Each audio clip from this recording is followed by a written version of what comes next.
Good evening, all, and welcome to another episode of Combermere Live. Tonight, it is our great pleasure to welcome one of our esteemed faculty from the days of the 67 group, Dr. Keith Sandiford. Dr. Sandiford, welcome to the show, and thank you very much for granting us this interview. Thank you very much, Charlie. The pleasure, of course, is all mine. I'm delighted to be here with you and the other members of the team who are in the studio. Look forward to chatting with you and sharing parts of my life, some of which you know, and some of which uh, would have happened over the years when you have not been in touch with me. And of course, will be the same for many of our viewers. Thank you. Okay, you're most welcome, sir. Let's start off by going back to your memories of your early life growing up here in Barbados. Well, although a lot of people don't know it, I am a country boy. I was born in St. Thomas in Welshman Hall, which of course has become very popular and famous now for a variety of reasons. But that's my birthplace. It uh, belongs in the category of the most important, at least some of the most important formative experiences of my life. Um, Sugarcane fields and uh, hills and a famous gully and a famous cave. All of those are part of my growing up life before I moved to St. Michael. But there are, in fact, uh, some of the treasures that I have in my memory. Okay, that was very good to hear. So, if you could be so kind as to share um, some insights on your family and how your parents would have sort of impacted on your life. I come from a pretty big family, both the nuclear uh, side as well as the larger extended family. I am one of 8 children. Um, I have, well, five sisters and two brothers. Uh, my mother was the mainstay of the family and held things together for many, many, many years. And then we moved, as I said before, to St. Michael, where I did part of my growing up in uh, Welch's Road and Government Hill, and then in later years, the later Combermere years, I moved to Blackrock. So I've seen quite a bit of Barbados and lived in quite a few places. Okay, so let's go back to your student days at Combermere School. Um, we know that you were always a scholar and very interested in and excelled in literature. All right, back then at school, who were your mentors and who inspired you the most while you were at Combermere as a student? Well, I had very good teachers. I had excellent mentors, and it is always invidious to single out any um, people when you're going to make a list like this. But some of them are well worthy of mention. Um, in the first form, I was privileged to have had Gladstone Holder, who I think is known to many Barbadians as the government information officer. But before he Chief became Government that, Information Officer, yeah, he was a teacher of English at Combermere, English and French. He taught me both of them in the first form. And he, I think he began the journey that I took toward loving the written word and placing a great value on it because he did, and he tried to instill that particular example for the boys that he taught. I also had a man named Charlie Best, who taught me English in the second and third as part of the time. Learned a lot about rhythm in poetry and some of the important texts of English literature. And of course, he carried on, Best carried on the our appreciation for the value of language. I learned a lot from him.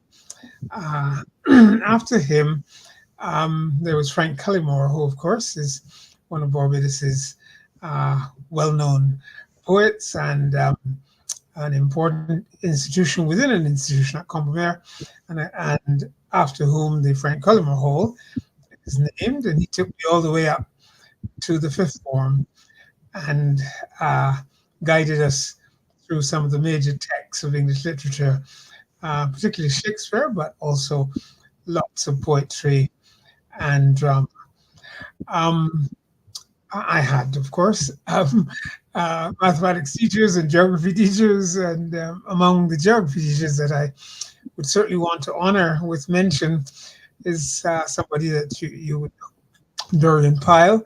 She, believe it or not, taught me when I was a fifth former, and she was just out of the sixth at Queen's College, but extraordinary, impressive young woman at that age. And then, of course, she went on to become our deputy head, and then later on our headmaster, sorry, our principal in in later years. I could go on and mention quite a few others, but those are some that come to mind and that I honor with a very, very treasured memory, and with imprinting some of the best in learning and scholarship that I have in my own life and that I passed on to many of my students. Okay, that's great. No, that was your impressions and your relationships with the faculty. What memories do you have of your fellow students? Actually being a schoolboy at Combermere, how much trouble did you get into? How many times did you go to the headmaster's office? You really expect me to tell you that? actually, I was to a large extent a pretty well behaved student. I'm sure I had some little run-ins from time to time. Talked a little bit too much in class, as boys do, but no serious trouble. Didn't end up in the headmaster's office too often, and didn't and saved my skin for the most part. And sometimes it was rather difficult to do that, but I managed to do it. Of course, I shouldn't say of course, but in my senior years, in my sixth form years, I must have been a good example and a pretty good role model for lots of students because the headmaster, Mr. Stanton Giddens, appointed me as the captain of the school, and that, of course, was a great honor and one that I hold high among all the other things that I accomplished and all the other things that I did in my life. Okay, so did you participate in any extracurricular, the photographic society, the debating society? And there was anything outside the strict academic Sure, syllabus? sure. You are precise in mentioning the Literary and Debating Society because I was an active member of that, an active member of the Interschool Christian Fellowship. Uh, During the term when we did our athletics, did competed for my house just to get a standard point or two, because everybody was supposed to turn out. At least most of us were supposed to turn out. I am a proud member of Set B, Burton House, so I uh, had to go out and do my part. And I had some very good housemasters. Arthur Seeley, that's Arthur Seeley, the Latin teacher, and he Hmm. was for a long time um, our housemaster in Set B. Okay, excellent. Um, so at this point in time, we have Hes Netram entering the studio. He will ask you a few things about your actual teaching career. When you Mhm. graduated as a student, then you came back as a teacher. So, Hes, Good evening, Dr. Sandiford and Charlie. Good to see you, sir. I haven't seen you in a month of Sundays, but you're still with that beautiful smile that I always remember. Thank you. Always, always a happy man. Always a happy I'm man. glad, I'm glad that I preserved it. I always Life, believe a life, sense of life can do an humor. awful lot. Life can do an awful lot to remove those features, but I'm glad that No, but you you're think that it's optimistic man, so you were always been positive. I know that. artist. Uh-huh. Okay. Um, my question for you is what inspired you to choose literature, to pursue your studies in literature? Well, I've already covered some of that ground. Some of the teachers that I mentioned, Hmm. Gladson Holder, Frank Cullimore, Charlie Best, and in the sixth form, because it was at that point that I began to specialize, or that I knew that I would study English literature, because for a good part of my uh, school life, I really thought that I was going to be um, doing advanced study in classics. So I spent a lot of my time studying Latin. I spent 8 years studying Latin. I know this probably sounds a little bit odd to maybe to some of our students who are at school at the moment. Combermere was a school that gave its students some important groundings in Latin, for example. And I'm afraid, or at least I'm happy to say, that I took Latin every year of my school life at Combermere for 8 years. So some of the wow, important foundations in my uh, scholarship and in my attitude to academic life were formed in the Latin classroom. And I name among the teachers who made uh, an imprint on my life as Latin tutors were Mr. C.W. Moore and Mr. Arthur Seeley. Those were two of my main Latin teachers.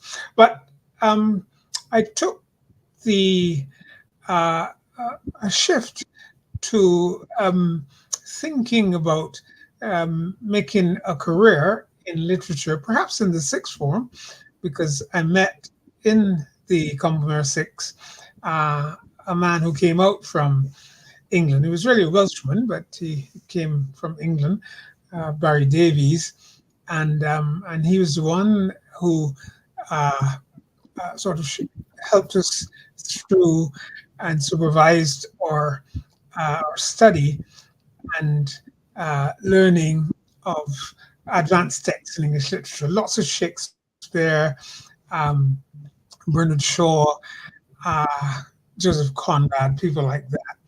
And so I did English and Latin and history in the sixth form, and continued with the study of English after I went to the university. Okay.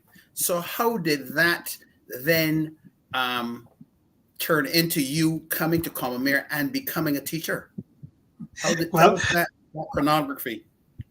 as I'm sure you know that Combermere uh, was an important uh, factor, an important formative institution, an important formative uh, force in my life for obvious reasons, for many of the reasons that I've already outlined. So as I went through school, I had great admiration for the teachers that I mentioned before, and others, and I began to develop a desire, a very strong uh, wish to become a teacher myself because I have such good role models. Uh, and so by the time I was well into the senior school, well into the upper school, I pretty much knew that I wanted to become a teacher. I had, as I said, I had good role models, and I use their examples and the way in which they represented, the way in which uh, they personified scholarship and academic life to help me to decide how I was going to shape my own. So it was my teachers, it was the disciplines and the skills of academic study that I began at Combermere, at least at Combermere helped to direct and to shape in some very important ways. And then by the time I went to the university, uh, I I was pretty much persuaded that teaching was the career that I wanted to follow. Maybe even well before that, because I used to do a lot of schoolboy teaching in all kinds of odd ways. But I was so eager and keen on trying to model that and trying uh, to at least to adopt and to internalize what I saw around me in the teachers that were my guides and tutors. That I couldn't wait to finish up at the university and then to come back to Combermere, and I didn't want to teach anywhere else but Combermere, and that's to a large extent is what I did. I had 1 year of teaching at another school in Barbados, and I did some student teaching in Puerto Rico. But Combermere was a school that claimed most of my teaching life in Barbados. Good, and that was great for us because myself and Charlie were also students of yours. Your student. So you then being influenced by other teachers, you influenced us also. So that was a great handoff of a baton for you to become a teacher and influence others like us. So we are very grateful for that. I'm pleased that you remember it with the clarity that you express. And of course, I remember both yourself and I remember Charlie Pye. I remember teaching him in the lower first. It's amazing how you remember these things. I don't just remember teaching him. I remember it was lower first, and he was among a group of very keen lower first students, and I was always very happy and enthusiastic to be among them. And yourself, I taught in upper first. I remember that distinctly. Upper 1E. Yes, sir. And you got a memory out of this world. French and Spanish, and so yes, you are counted among the most highly favored, as that prayer goes. And I'm very, very proud to say that you never once sent me to the principal. So I don't know about Charlie, but you never once. So I had to be a well be a student. Well, I'm glad you remember that, and I hope you're not telling me that you deserve to be sent. No. Of course not. Of course not. That's all right. No, and Charlie was a great student. Yes, I remember him and the other boys, because Combermere was at that time an all-boys school, and so the student body was made up of boys. So I remember his class. It was the last class in that corner on the first floor before you take the turn to go to your floor, which was the first in that wing on the first floor. Wow. I remember exactly where they were located. Wow. And before we move on to your further teaching career, I wonder what were your thoughts of your tenure at Combermere? And did you know full well, or only later in life, how much you impacted folks like myself and Charlie and so many others at school? Well, I think one is aware of the way in which teachers impact uh, and impress themselves and impress their precepts on the lives of the students they teach. You Yes. don't know the full extent to which uh, you do this until years after, and of course, until occasions like this one, where they actually tell you what was the influence that, yes, Yes. that you've had on them.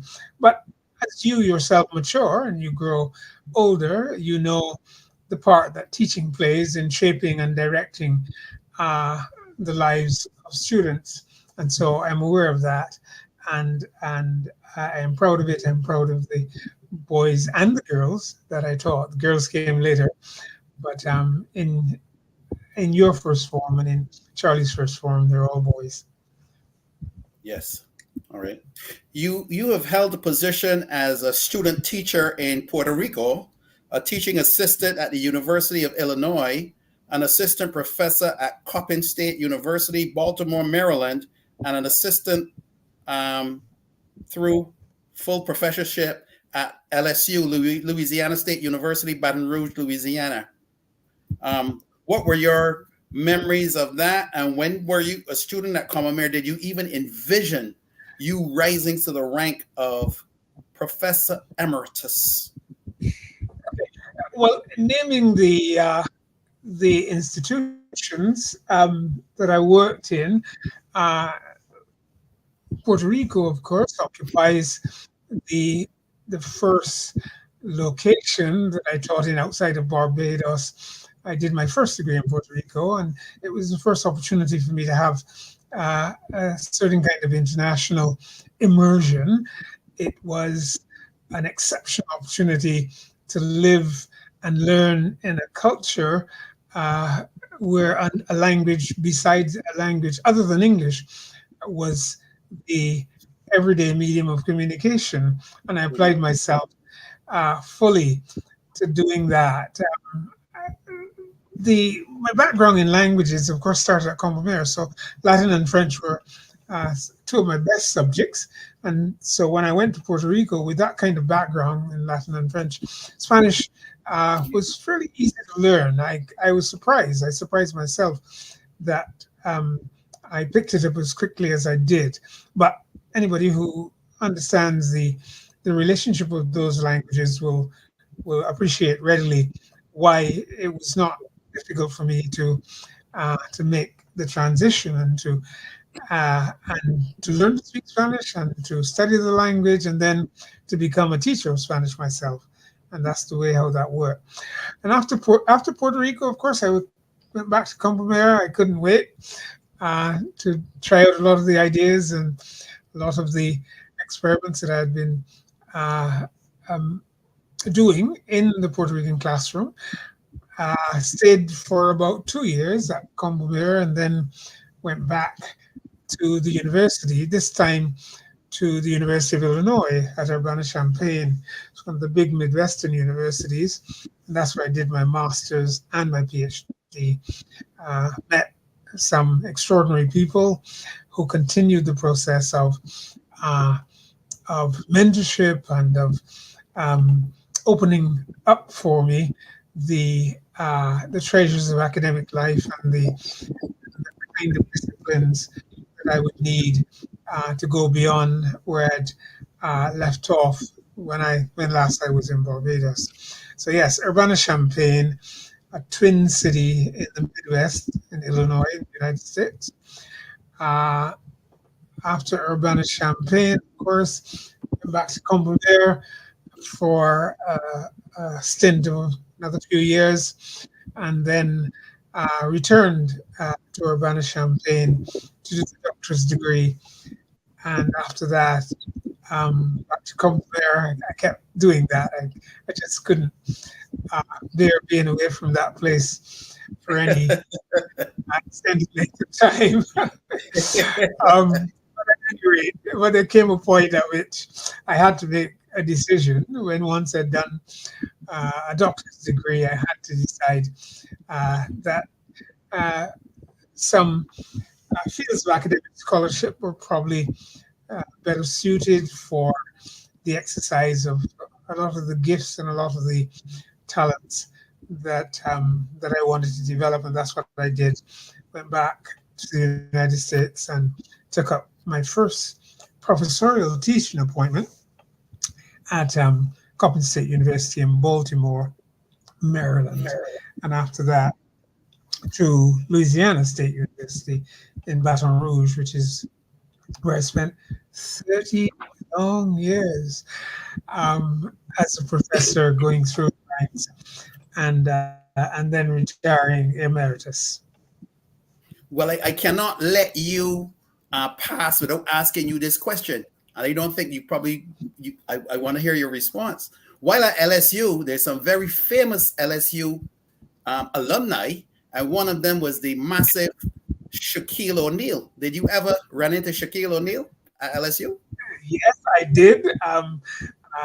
It is. I'm sure you will guess or conclude with his stature, both physical and all the elements of the prowess that he brought to basketball. It was very hard not to run into him. But I saw him, perhaps almost every week because he did, at least in one semester, he was doing some classes in the building where my department was. He and one or two other basketball athletes, and they were on the team at the same time. So I knew him and recognized him, of course. And we, of course, LSU is very proud of him. Yes. He both represented them in basketball, and he got he got his degrees. He got a bachelor's, and I think, yes, he got a graduate degree as well at LSU. So he's on the honor roll for all the obvious reasons. Awesome. Now, what suggestions would you want to give viewers, especially young people interested in joining the teaching fraternity? How difficult or challenging, obviously, that is to get into. Okay.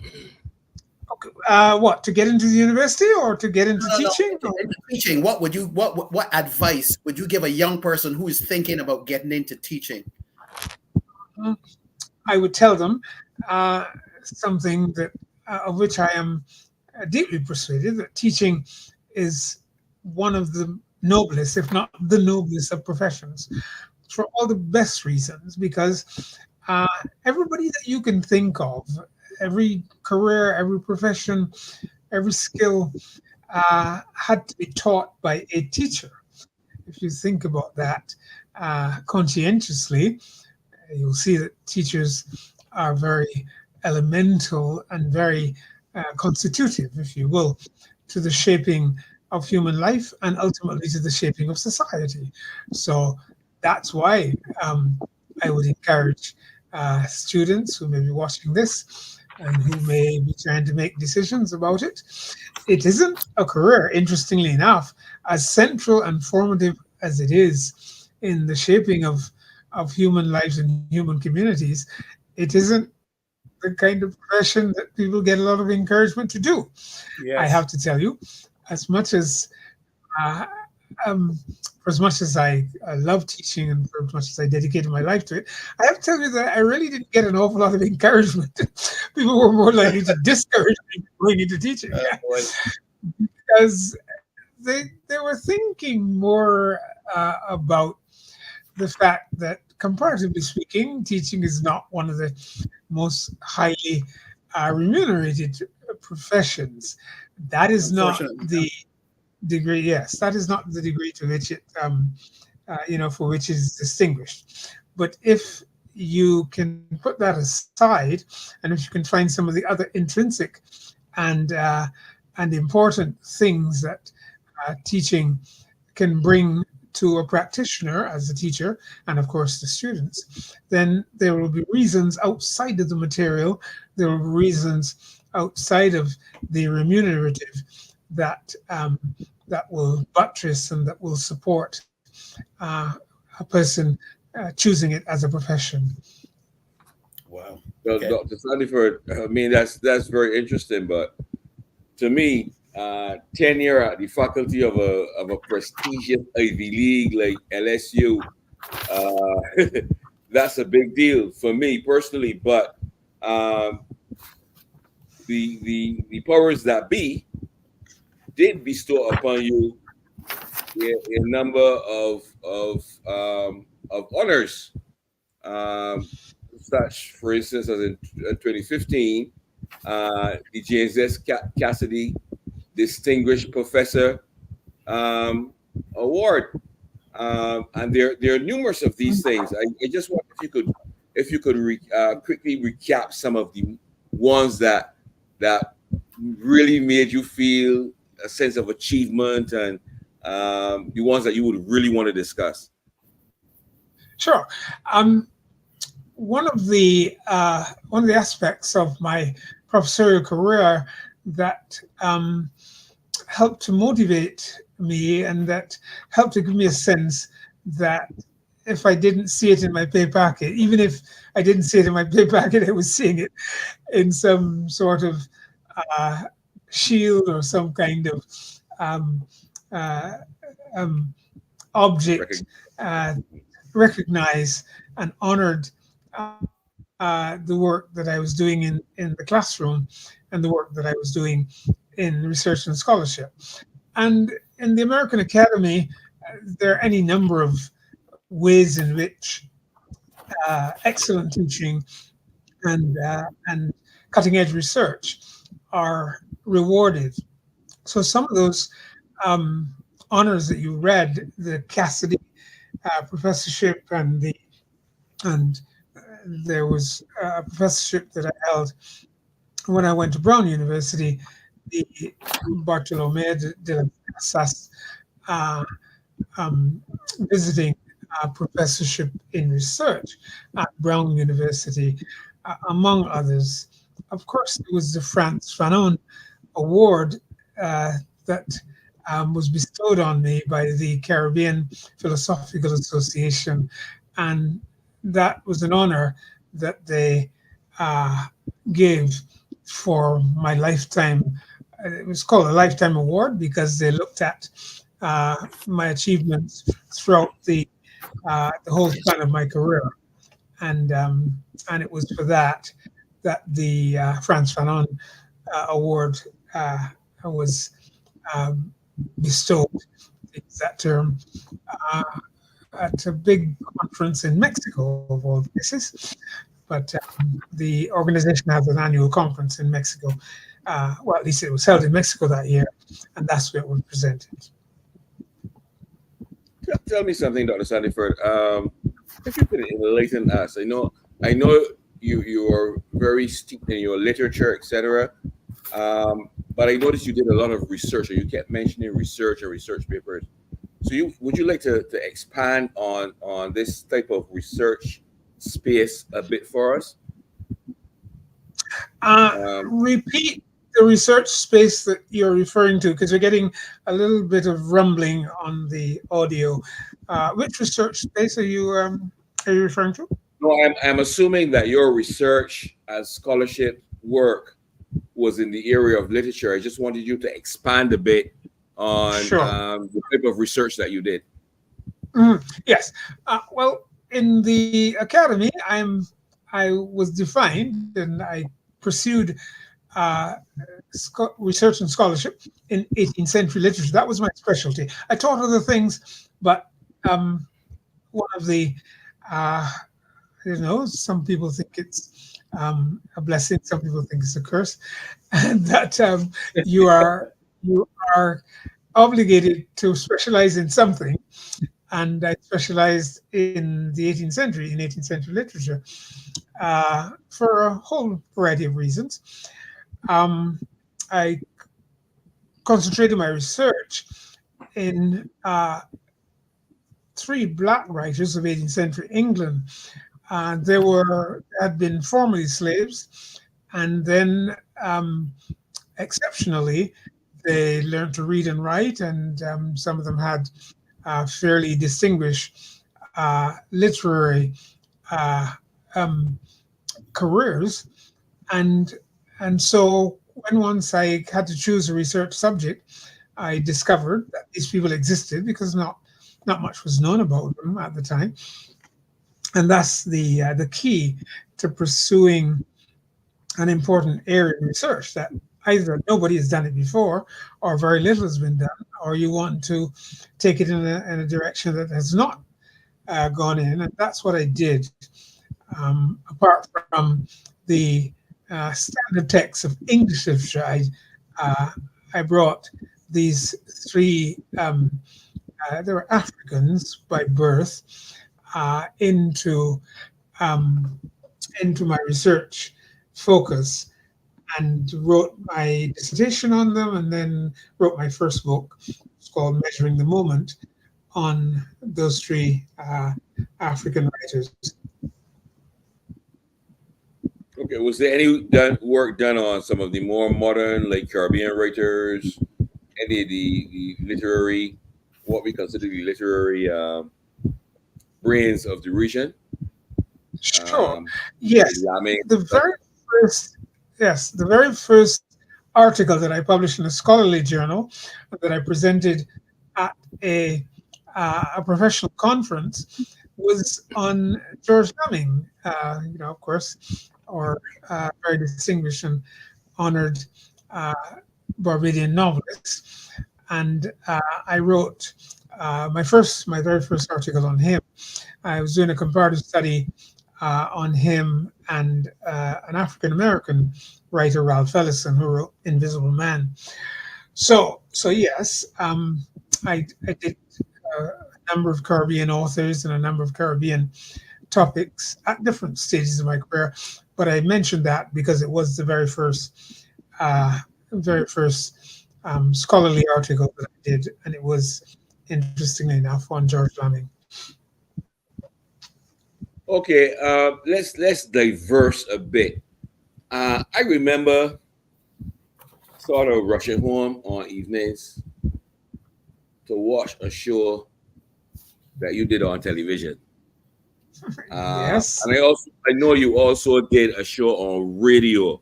So Yeah. you did spend a bit of time in the communications media arena.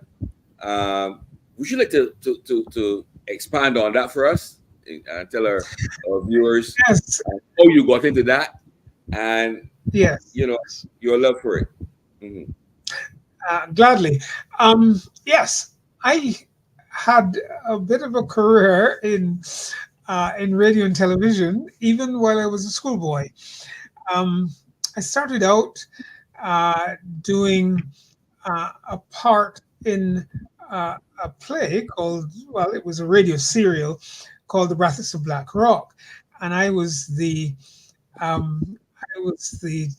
sort of preteen, adolescent son of that family in the play, and that was my first foray into broadcasting. We had a cast of Barbadian men and women, and I was one of the youngest. I was still a schoolboy, and my sister was a schoolgirl, not my biological sister, but my sister in the drama was a schoolgirl, The Brothers of Black Rock. That was my introduction to performing on radio. And as I got my foot in the door and got to meet some of the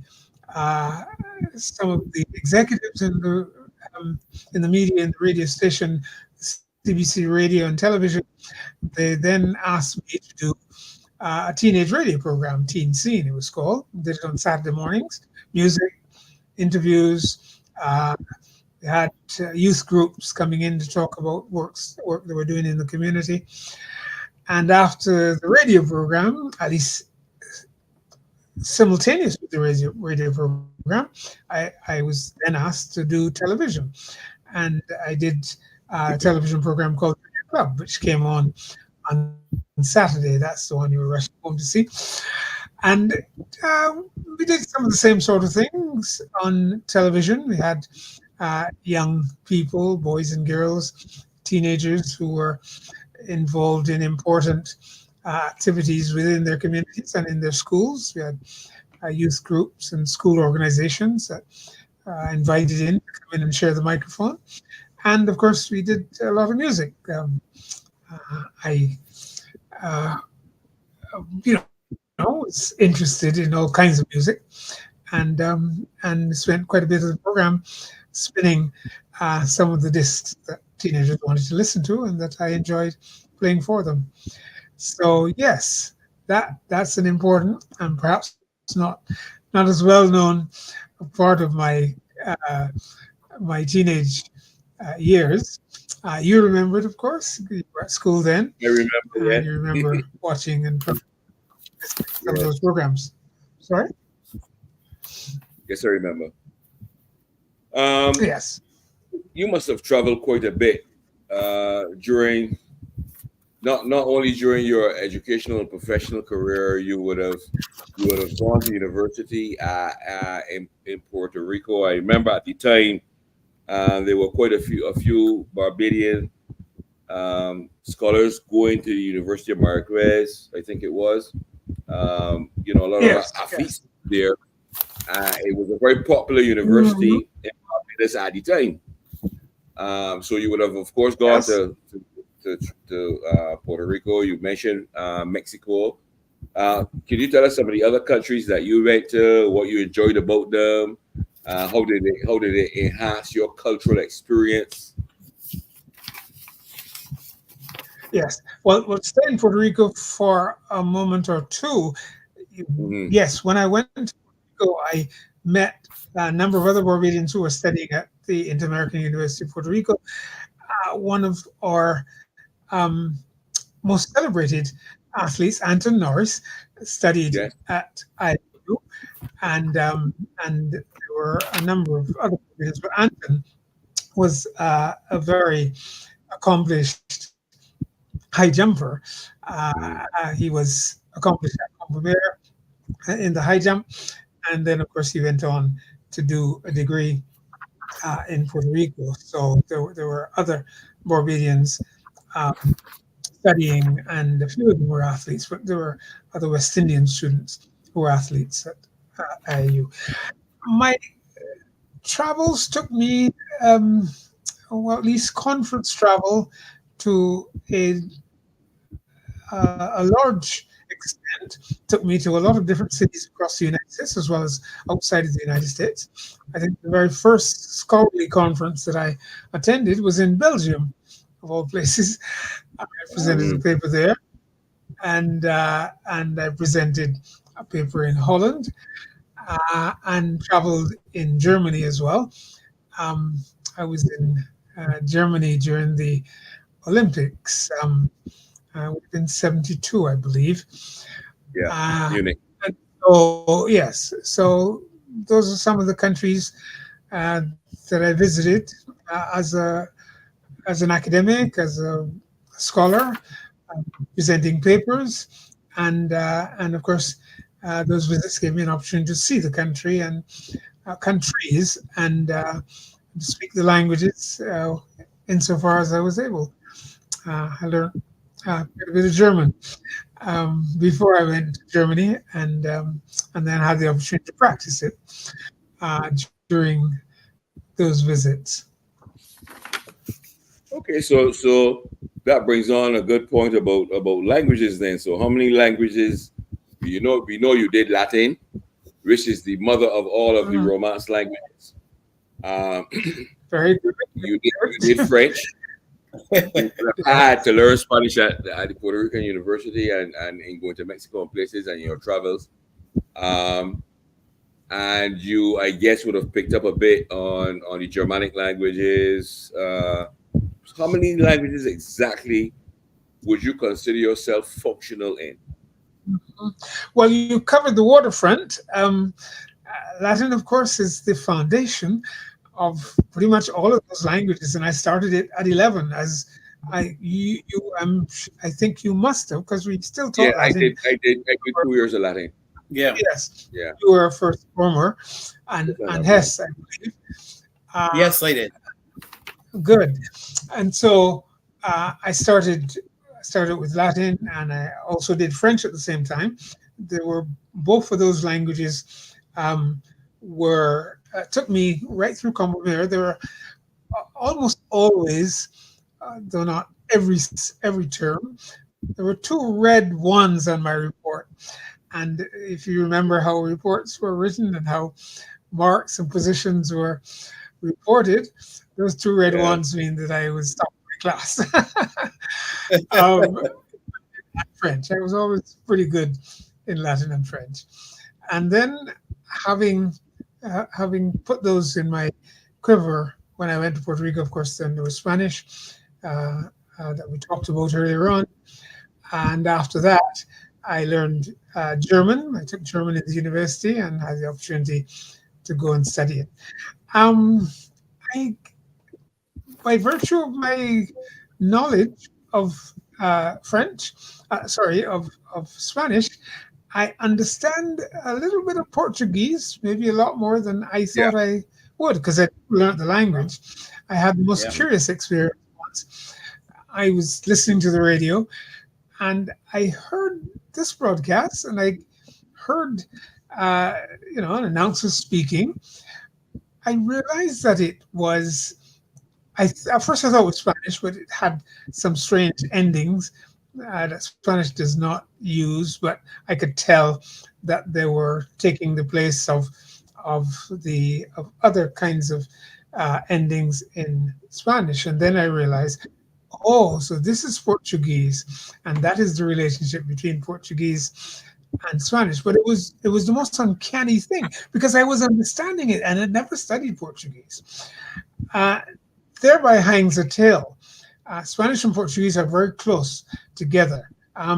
If you know Very. Spanish well, you could, you can read Portuguese and you can understand quite a bit of it. As a matter of fact, I used to, when I ran into anybody who spoke Portuguese, I often spoke to them in Spanish, and they spoke to me in Spanish in Portuguese. Portuguese. I Yeah. and we stood each other mutually. So that's Yeah. that's an important relationship that those two languages have with each other. Okay. Can you tell us, sir, what obstacles in your life that has impacted you negatively or positively, and how you managed to overcome those negative obstacles?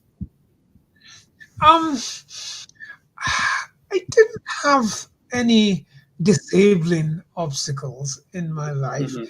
Um, I don't know if I searched around the archives long enough, I might, but not that were disabling.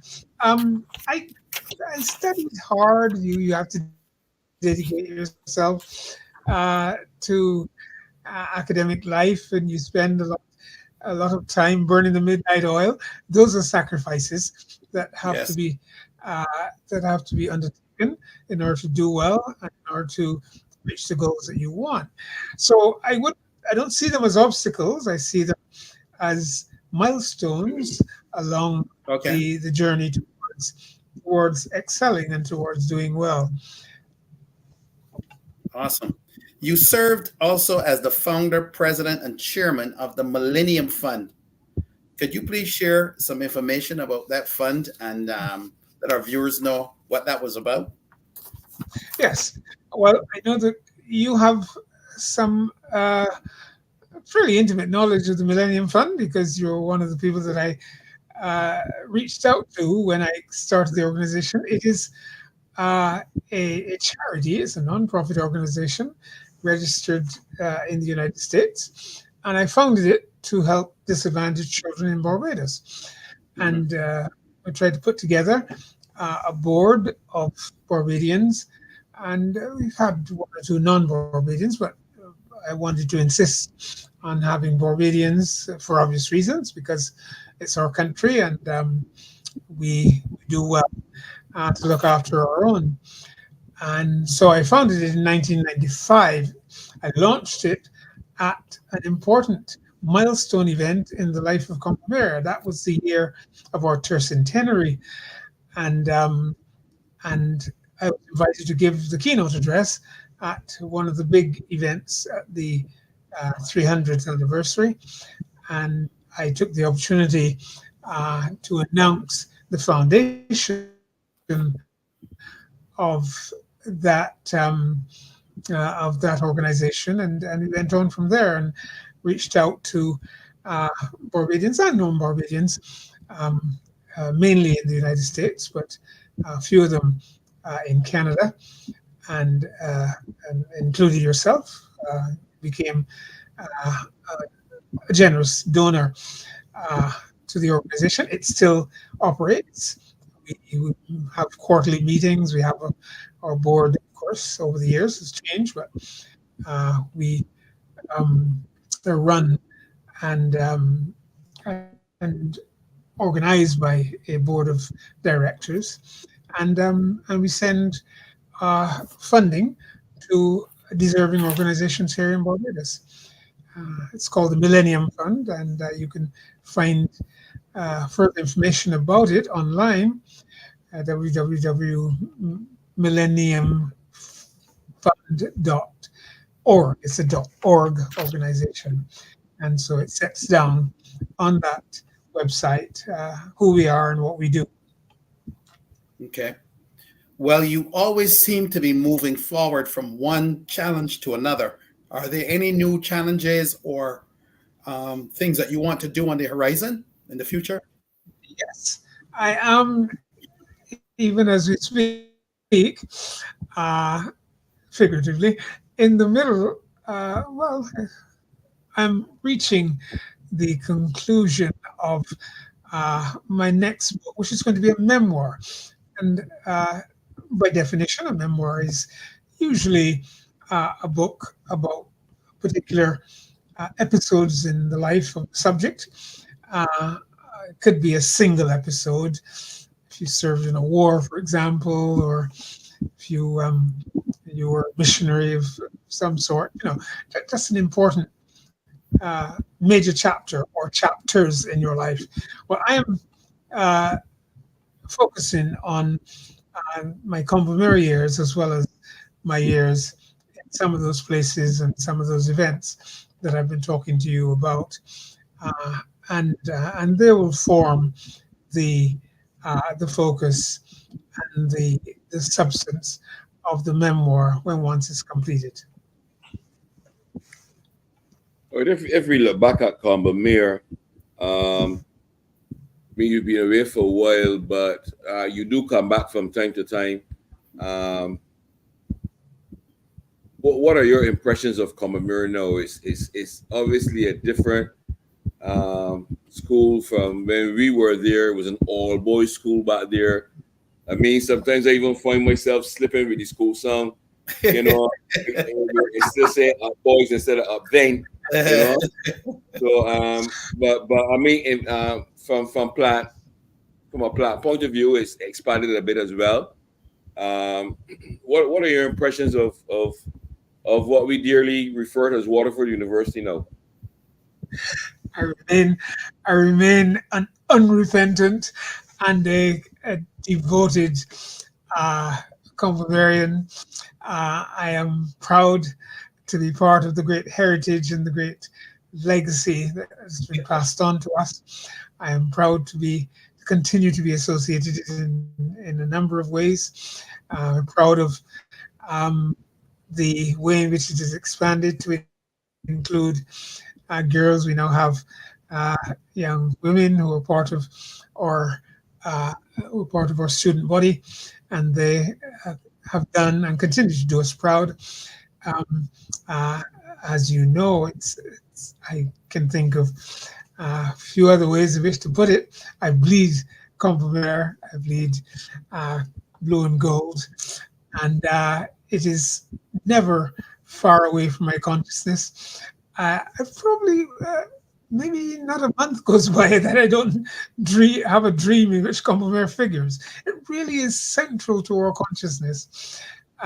Those of us who understand the magic and the mystique that the school has bestowed on us and that we carry as proudly as we do, um, much to the great awe and some other emotions, but won't mention those.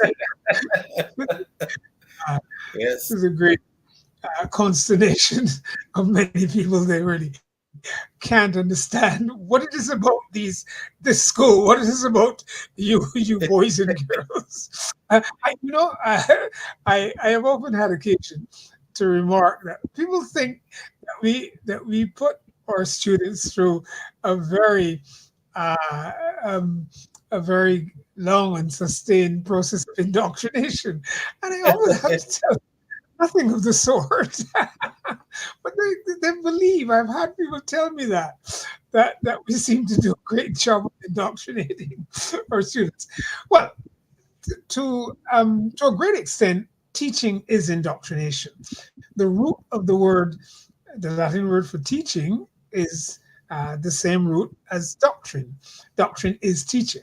So it really shouldn't come as any surprise that people are indoctrinated in institutions, but not in the way that people think we do. They probably think of it in the way in which, let's say, uh, communists or political parties or people who subscribe to one ideology or another indoctrinate, uh, you know, the people that they want to influence. But we don't do anything of the sort at Combermere. But people, uh, boys and girls who walk through those gates, understand the the space into which they're walking, and they continue to honor it, and they continue to believe in its greatness and to carry it with them wherever they go. Amen to that. True. Tell me, are you still in contact with some of your colleagues, fellow faculty members, um, whether they be resident here in Barbados or have relocated to other countries? Do you still keep a sort of camaraderie with a little card of fellow professors, fellow intellectuals? Yes, well, I, I'm in touch with some of the people, some of the colleagues with whom I taught at Combermere, some of those who are still surviving. I see them or talk to them on the phone from time to time. And yeah, I live pretty close to the university here in the United States, within half a mile of the university, LSU. And so I'm in touch with colleagues with whom I taught and with whom I worked and sat on committees and carried out the day-to-day job of helping to run the university and helping to carry on the mission of our department. So the answer is yes. Oh, excellent. Well, unfortunately, time flies when you're having fun. It's amazing. We've been on here for the allocated time for the program already, but we've come to an end of this episode of Combermere Life. It was really marvelous, Dr. Sandiford, to hear about your extraordinary accomplishments and life as a professor, a researcher, and a scholar. Excellent work, sir.